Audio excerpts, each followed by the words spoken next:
মনির, তুই আমার বেডরুমে কি করতেছিস? আর নির্ঝর কোথায়? ম্যাডাম, সাহেব তো আজকে বাড়িতে নেই, তাই তো আমি আজকে আপনার খাটে এসে শুয়েছি। আসলে হয়েছে কি, সাহেব তো এক সপ্তাহের জন্য বাইরে যাচ্ছে, তাই আপনার জন্য সাহেবের অভাব কমতি মনে না হয় এই জন্য আপনার রুমে এসেছি। ও আচ্ছা। আমার হাতে যে আংটিটা দেখতেছিস, এটা আমার আর নির্ঝরের ভালোবাসার প্রতীক। এটা আমাদের এঙ্গেজমেন্ট রিং।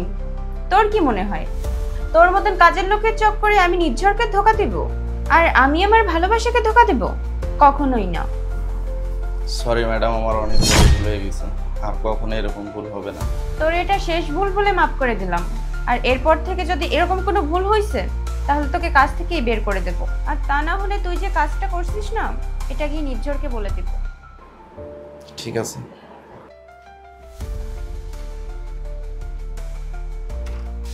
উফ, ঠিক আছে।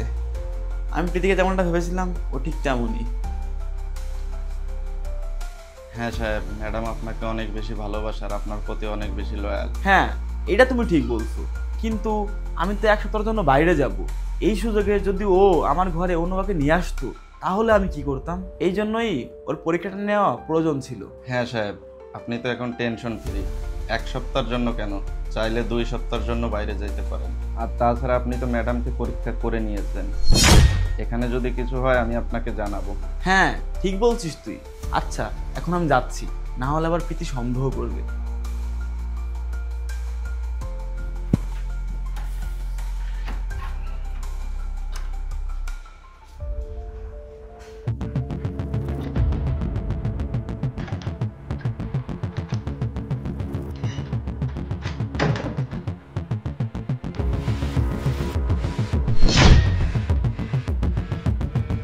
হ্যাঁ সাহেব, ম্যাডাম আপনাকে অনেক বেশি ভালোবাসে আর আপনার প্রতি অনেক বেশি লয়াল।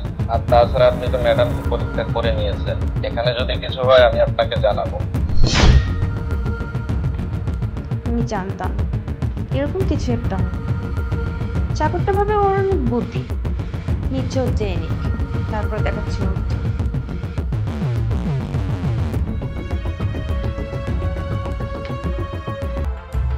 আচ্ছা ঠিক আছে, আমি যাচ্ছি, নিজের খেয়াল রেখো। আচ্ছা ঠিক আছে, তুমিও তোমার খেয়াল রেখো।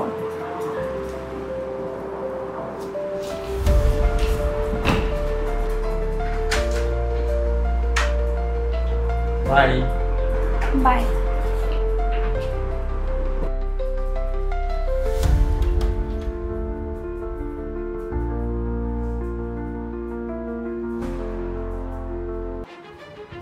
শোন, তুই আর নির্ঝর মিলে ভিতরে যে প্ল্যানটা করছিলি না, ওটা আমি আগে থেকেই বুঝতে পারছি।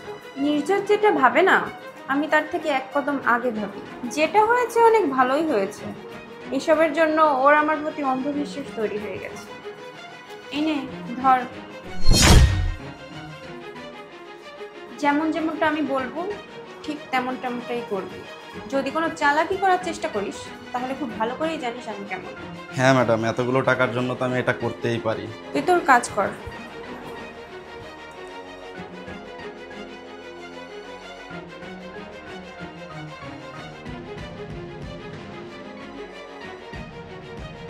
হ্যালো বেবি, নির্ঝর চলে গেছে, তুমি চলে আসো তাড়াতাড়ি।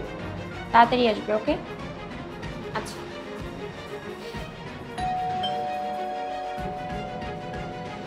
আরে বাহ, ও এত তাড়াতাড়ি চলে আসলো।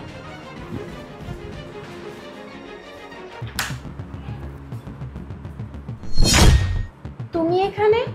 কেন, অন্য কারো আসার কথা ছিল নাকি যে তুমি আমাকে দেখে অবাক হলে? না মানে, তোমার তো এক সপ্তাহ পরে আসার কথা ছিল, তুমি এখন কি করে চলে আসলে? আসতাম তো এক সপ্তাহ পরে, কিন্তু তোমার ব্যাপারে সত্যটা জানার পরে এখন আর না এসে পারলাম। মানে কি? মানে কি সেটা তো তুমি খুব ভালো করেই জানো। হ্যালো বেবি, নির্ঝর চলে গেছে, তুমি চলে আসো তাড়াতাড়ি। তাড়াতাড়ি আসবে, ওকে?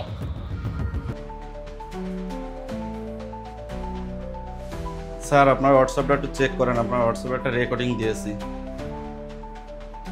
ঠিক আছে স্যার। প্রীতি, তুমি এমনটা করবে আমি স্বপ্নেও ভাবতে পারিনি। কি এমন কমতি ছিল আমাদের ভালোবাসায়? আচ্ছা বাদ দাও, কমসে কম তোমার আসল রূপটা তো দেখতে পারছি বিয়ের আগে। না হলে আমার বিয়ে এমন একটা মানুষের সঙ্গে হতো যে কখনো আমারই ছিল না। তোমাকে ধাক্কা মেরে বের করে দেওয়ার আগে আমার বাড়ি থেকে বেরিয়ে যাও। নির্ঝর, তুমি আগে আমার পুরো কথা তো শোনো। তোমার কোনো কথাই শুনতে চাই না আমি, এখনই বেরো যাও আমার ঘর থেকে।